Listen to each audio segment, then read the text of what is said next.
So hello everyone, this is your Gaurav bhaiya. तो आज की वीडियो के अंदर यार मैं आपको ना इंग्लिश सब्जेक्ट का जो डिलीटेड सिलेबस है बताने वाला हूँ। जैसे कि आप जानते हो कि ऑलरेडी मैंने इस चैनल के ऊपर है ना आपके जितने भी सब्जेक्ट है, चाहे हिंदी हो, मैथ हो, साइंस हो, एसएसटी हो, कंप्यूटर हो, कोई भी सब्जेक्ट हो, हर सब्जेक्ट का जो डिलीटेड सिलेबस है ऑलरेडी मैंने इस चैनल के ऊपर अपलोड कर रखा है। बस जो आपका इंग्लिश का सिलेबस था ना वो पेंडिंग था एंड काफी बच्चों की काफी दिनों से डिमांड आ रही थी कि भैया प्लीज इंग्लिश का सिलेबस भी अपलोड कर दो। तो गाइज आज की वीडियो के अंदर यार मैं आपको ना इंग्लिश का जो डिलीटेड सिलेबस है बहुत ही सिंपल तरीके से बताने वाला हूं। तो आज की वीडियो के अंदर जो मैं आपको सिलेबस बताऊंगा ना, ये आपका 2023 से लेके 2024 वाला जो सेशन है उसका सिलेबस मैं बताने वाला हूं। तो सबसे पहले यार मैं आपको मार्किंग स्कीम बता देता हूं कि आपका जो पेपर है वो किस तरीके से होने वाला है। तो आप जैसे कि जानते होंगे कि जो आपका इंग्लिश का पेपर है वो आपका टोटल 3 घंटे का होगा, राइट। और जो आपके इंग्लिश के नंबर है ना वो टोटल 100 में से लगाए जाएंगे, जिसमें से 80 नंबर जो होंगे वो आपके रिटर्न पेपर वाले हैं एंड जो बचे हुए 20 मार्क्स है ना वो आपके इंटरनल असेसमेंट वाले होंगे। अब ये जो इंटरनल असेसमेंट वाले नंबर है ये किस बेसिस पे लगाए जाएंगे?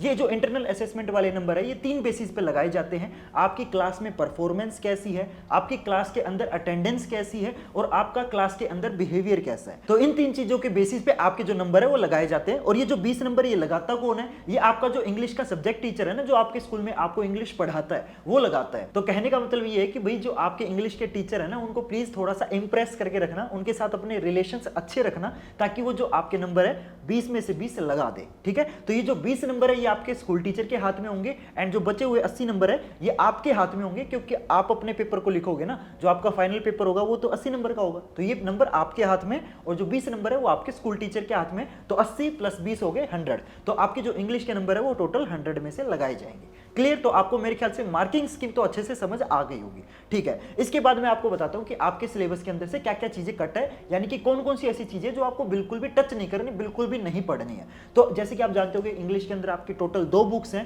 पहली बुक है आपकी फर्स्ट फ्लाइट और दूसरी बुक है आपकी फुटप्रिंट्स विदाउट फीट। तो पहले मैं आपको फर्स्ट फ्लाइट बुक में से बता देता हूं कि उस बुक में से क्या क्या चीजें कट है। तो फर्स्ट फ्लाइट में से आपके जो जो चैप्टर कट है ना, पहले मैं वो बता देता हूं। तो फर्स्ट फ्लाइट में से आपके 2 चैप्टर कट है। पहला चैप्टर नंबर 5 जिसका नाम है द 100 ड्रेसेस पार्ट 1, ये आपको नहीं करना है, ये आपका कट है। एंड इसके बाद जो अगला चैप्टर है चैप्टर नंबर 6 जिसका नाम है द 100 ड्रेसेस पार्ट 2, ये भी आपको नहीं करना है। तो फर्स्ट फ्लाइट बुक में से आपके 2 चैप्टर कट हैं, chapter number 5 and chapter number 6। In chapter को आप मत करना। इन चैप्टर के अलावा जितने भी आपके चैप्टर बच गए वो आपके सिलेबस में है, वो आपको करने हैं। बस ये 2 चैप्टर आपको नहीं करने हैं। ठीक है, इसके बाद इस बुक में से आपकी कौन कौन सी पोएम कट है वो भी मैं आपको बता देता हूं। तो फर्स्ट फ्लाइट बुक में से आपकी सिर्फ और सिर्फ एक ही पोएम कट है, जो कि है पोएम नंबर 7 जिसका नाम है एनिमल्स। तो इस पोएम को छोड़ देना, ये पोएम मत करना। तो फर्स्ट फ्लाइट बुक में से टोटल 3 चीजें कट है, 2 चैप्टर कट है, 1 पोएम कट है। तो तीनों की तीनों चीजें मैंने आपको अच्छे से बता दी। ठीक है, इसके बाद आपकी सेकंड बुक आती है फुटप्रिंट्स विदाउट फीट। तो इस बुक में से सिर्फ और सिर्फ आपका एक ही चैप्टर कट है, जो कि है चैप्टर नंबर 8 जिसका नाम है द हैक ड्राइवर। तो ये चैप्टर भी आपको नहीं करना है, तो इस चैप्टर को बिल्कुल भी टच मत करना। ठीक है, तो आपके सिलेबस में से टोटल 4 चीजें कट हो चुकी हैं, 3 आपकी फर्स्ट फ्लाइट बुक में से और 1 आपकी फुटप्रिंट विदाउट फीट वाली बुक में से। ठीक है, तो टोटल 4 चीजें कट है, चारों की चारों चीजें मैंने बहुत ही सिंपल तरीके से आपको बता दिया। ठीक है, इसके बाद आपको मैं अब पेपर का पैटर्न बता देता हूं कि जो आपका फाइनल पेपर होगा ना वो आपका किस तरीके से होने वाला है। और ये भी बहुत इंपॉर्टेंट चीज है, ये भी आपको पता होना चाहिए कि जो आपका फाइनल पेपर है जो कि टोटल 80 नंबर का होगा वो आपका किस तरीके से आने वाला है। ये बहुत इंपॉर्टेंट चीज है, ये भी अच्छे से सुनना। ठीक है, तो जो आपका फाइनल पेपर होगा वो टोटल 3 पार्ट्स में डिवाइडेड होगा, part A, part B, part C. जो पार्ट ए है वो आपका 20 नंबर का होने वाला है और पार्ट ए का जो नाम है वो क्या है? रीडिंग सेक्शन, यानी कि इसके अंदर सिर्फ और सिर्फ आपकी रीडिंग वाली चीज आएगी। ठीक है, इसके बाद सेकंड पार्ट आता है पार्ट बी, ये भी आपका 20 नंबर का होगा। और इस पार्ट के अंदर क्या क्या होने वाला है? इसके अंदर आपका ग्रामर होगा एंड राइटिंग होगा। ठीक है, तो पार्ट बी के अंदर 2 चीजें होंगी, ग्रामर एंड राइटिंग। ठीक है, इसके बाद आपका आखिरी पार्ट आता है पार्ट सी और ये पार्ट आपका टोटल 40 नंबर का होगा। ठीक है, और इस पार्ट के अंदर आपकी लिटरेचर वाली जितनी भी चीजें हैं वो इस पार्ट के अंदर आपकी पूछी जाएंगी। अब मैं आपको पार्ट वाइज बताता हूं कि किस पार्ट के अंदर क्या क्या चीजें होने वाली है। तो सबसे पहले हम पार्ट ए की बात करते हैं, जो कि आपका 20 नंबर का होने वाला है। इस पार्ट के अंदर आपके 2 पैसेज आएंगे, दोनों के दोनों पैसेज जो है वो आपके 10-10 नंबर के होंगे। ठीक है, पहला पैसेज भी 10 नंबर का, दूसरा पैसेज भी 10 नंबर का, तो टोटल हो गए आपके 20 नंबर। ठीक है, तो पार्ट ए के अंदर सिर्फ और सिर्फ आपके 2 पैसेज आएंगे, दोनों के दोनों 10 नंबर के। इसके बाद आपका पार्ट बी आता है, ये भी आपका 20 नंबर का होगा, जिसका नाम है ग्रामर एंड राइटिंग। तो इस पार्ट में क्या क्या आने वाला है वो मैं बता देता हूं। तो ग्रामर में से आपके टोटल 5 टॉपिक आएंगे जो कि टोटल 10 नंबर के होंगे, तो ग्रामर 10 नंबर की होगी। और राइटिंग वाले पार्ट में से आपके 2 टॉपिक आएंगे और दोनों के दोनों 5-5 नंबर के होंगे। तो राइटिंग वाला पार्ट भी ऑब्वियस ही बात है 10 नंबर का हो गया, एंड जो ग्रामर वाला पार्ट है वो भी 10 नंबर का हो गया। तो ग्रामर में से आपके टोटल 5 टॉपिक आएंगे। पहला टॉपिक है डिटरमिनर्स, टेंसेस आएगा, मॉडल्स आएंगी, सब्जेक्ट वर्ब कंकर्ड आएगा एंड रिपोर्टेड स्पीच आएगी। रिपोर्टेड स्पीच का दूसरा नाम जो होता है वो नरेशन होता है, ठीक है, नरेशन भी बोल देते हैं कई लोग, एंड कई लोग रिपोर्टेड स्पीच बोलते हैं। तो ग्रामर में आपकी ये 5 टॉपिक आएंगे जो कि टोटल 10 नंबर के होंगे, ठीक है। ये 5 टॉपिक आपको अच्छे से करने हैं, क्लियर। इसके बाद जो राइटिंग वाला पार्ट है उसके अंदर आपकी 2 चीजें आएंगी। पहला है आपका फॉर्मल लेटर, जो फॉर्मल लेटर है वो भी 5 नंबर का होगा, एंड दूसरा जो है वो है आपका एनालिटिकल ग्राफ, ये भी आपका 5 नंबर का होगा। तो राइटिंग वाला पार्ट भी 10 नंबर का हो गया, ग्रामर वाला पार्ट भी 10 नंबर का हो गया। तो टोटल मिलके आपका पार्ट बी बन जाता है जो कि टोटल ओवरऑल 20 नंबर का था। क्लियर है एवरीवन। तो मैंने बता दिया ग्रामर में से क्या क्या आने वाला है और आपका राइटिंग वाले पार्ट में से क्या क्या आने वाला है। इसके बाद आपका फुल एंड फाइनल पार्ट आता है, पार्ट नंबर सी, जो कि आपका टोटल 40 नंबर का होने वाला है। सबसे बड़ा पार्ट है ये। इसके अंदर आपकी लिटरेचर वाली जितनी भी चीजें हैं वो सारी की सारी इस वाले पार्ट के अंदर आएंगी। तो अब मैं आपको बता देता हूं कि इस पार्ट के अंदर जो चीजें हैं वो किस तरीके से होने वाली है। तो पार्ट सी के अंदर आपके 2 पैसेज आएंगे। एक पैसेज आपका चैप्टर में से आएगा, दूसरा पैसेज आपका पोएम में से आएगा, और हर पैसेज में से आपके 5-5 एमसीक्यू पूछे जाएंगे और हर एमसीक्यू आपका 1-1 नंबर का होगा।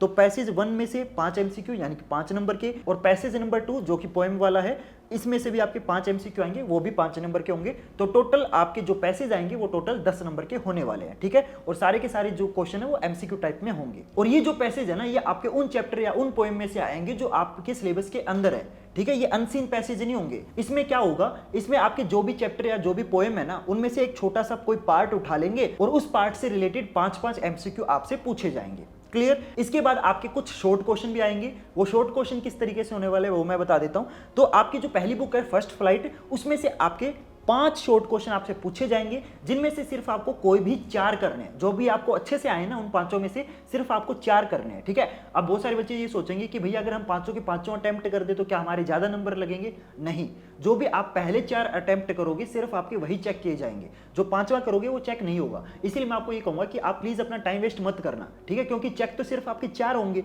राइट। इसीलिए आप क्या करना, उन 5 क्वेश्चन में से जो भी आपको अच्छे से 4 आते ना सिर्फ वही अटेम्प्ट करना। 5वें क्वेश्चन में अपना टाइम वेस्ट मत करना क्योंकि वो चेक नहीं होगा, ठीक है। तो फर्स्ट फ्लाइट बुक में से आपके 5 क्वेश्चन आएंगे जिनमें से आपको 4 करने हैं। और जो आपकी दूसरी बुक है जिसका नाम है फुटप्रिंट्स विदाउट फीट, इस बुक में से भी आपके 3 शॉर्ट क्वेश्चंस आएंगे जिनमें से आपको कोई भी 2 करने हैं। क्लियर है एवरीवन। तो शॉर्ट क्वेश्चंस मैंने आपको बता दिए किस तरीके से आने वाले हैं। इसके बाद आपके कुछ लॉन्ग क्वेश्चंस भी आएंगे, वो भी मैं आपको बता देता हूं कि वो किस तरीके से होंगे, ठीक है। तो जो आपकी पहली बुक है फर्स्ट फ्लाइट, उसमें से आपके 2 लॉन्ग क्वेश्चन पूछे जाएंगे जिनमें से आपको कोई भी एक करना है, ठीक है। एंड जो आपकी दूसरी बुक है फुटप्रिंट्स विदाउट फीट, इस बुक में से भी आपके 2 लॉन्ग क्वेश्चन आएंगे जिनमें से कोई भी आपको एक ही करना है। क्लियर है एवरीवन। तो देखो मैंने आपको ना पूरा जो पेपर का पैटर्न है वो अच्छे से समझा दिया है कि जो आपका पेपर है वो किस तरीके से होने वाला है, कितने पार्ट्स में डिवाइडेड होगा, किस पार्ट के अंदर क्या क्या आने वाला है। तो मैंने पूरे जो पेपर का पैटर्न है वो बहुत ही सिंपल तरीके से आपको समझा दिया है। और साथ में मैंने आपको ये भी बता दिया है कि आपके सिलेबस में से क्या क्या चीजें आपकी कट हो चुकी हैं, यानी कि कौन कौन सी चीजें हैं जो आपको नहीं करनी है, ठीक है। तो देखो यार मैंने बहुत सिंपल तरीके से आपको सारी चीजें समझा दी हैं। होप करता हूं आपको सारी चीजें अच्छे से समझ आ गई होंगी। और देखो ये तो मैंने आपको इंग्लिश सब्जेक्ट का जो सिलेबस है वो बताया। अगर आपको किसी और सब्जेक्ट का डिलीटेड सिलेबस जानना है, चाहे हिंदी हो, मैथ हो, साइंस हो, एसएसटी हो, कंप्यूटर हो, कोई भी सब्जेक्ट हो, हर सब्जेक्ट का जो डिलीटेड सिलेबस है वो ऑलरेडी मैंने इस चैनल के ऊपर बहुत ही सिंपल तरीके से आपको समझा के अपलोड कर रखा है, ठीक है। तो अगर आपको किसी और सब्जेक्ट का डिलीटेड सिलेबस जानना है तो आप हमारे चैनल को सब्सक्राइब कर सकते हो। और अगर आपको यार ये वीडियो अच्छी लगी, अगर आपको सारी चीजें अच्छे से समझ आई, तो देखो यार इतना तो बनता है ना कि आप इस वीडियो को लाइक कर दो। देखो इस वीडियो को बनाने में ना लिटरली बहुत मेहनत लगी है, तो मैं आपसे रिक्वेस्ट करूंगा कि प्लीज इस वीडियो को लाइक करना बिल्कुल भी मत भूलना और चैनल को जरूर सब्सक्राइब कर लेना, क्योंकि इस टाइप की जो वीडियोस है वो हमारे चैनल पे रेगुलरली अपलोड होते रहती हैं, ठीक है। तो प्लीज यार चैनल को जरूर सब्सक्राइब कर लेना और इस वीडियो को यार अपने फ्रेंड्स और क्लासमेट के साथ जरूर शेयर कर देना, ताकि उनको भी जो इंग्लिश सब्जेक्ट का जो डिलीटेड सिलेबस है ना वो पता चल सके। क्योंकि अभी भी ना बहुत सारे बच्चे ऐसे हैं उनको पता ही नहीं है कि इंग्लिश के अंदर क्या क्या चीजें आपकी कट हो चुकी है। तो मैं आपसे रिक्वेस्ट करूंगा कि प्लीज इस वीडियो को अपने फ्रेंड्स और क्लासमेट के साथ ज्यादा से ज्यादा शेयर करें, ताकि उनको भी जो इंग्लिश का लेटेस्ट सिलेबस है ना वो पता चल सके। तो गाइज होप करता हूं आपको सारी चीजें अच्छे से समझ आ गई होंगी। तो गाइज मिलते हैं फिर अगले वीडियो में नए टॉपिक के साथ। तब तक के लिए goodbye and have a nice day.